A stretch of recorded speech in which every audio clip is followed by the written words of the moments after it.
आखिरी hero.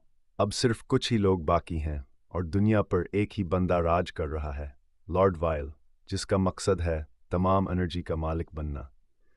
Gene को लगता है वो एक नॉर्मल बंदा है, जब तक एक दिन इसके हाथ से नेली एनर्जी नहीं निकलती, जब इसका दोस्त हमला होता है।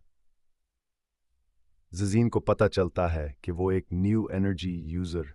ट्रेनिंग में जीन को पता चलता है कि इसके अंदर एक रेयर एनर्जी है, क्रोनो एस्पारिक, जो वक्त को स्लो या फास्ट कर सकती है। जेन के दोस्तों आया, जूजी और मेका को भी एनर्जी पावर्स मिलती हैं और वो जीन का साथ देते हैं। जीन जो वक्त को बचाना चाहता है, वाइल जो वक्त पर राज करना चाहता है।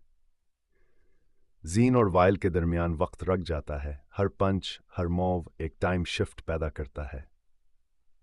ट्रू क्रोनो एस्पारिक वाइल को हरा देता है और वो वापस रफ का टाउन चला जाता है।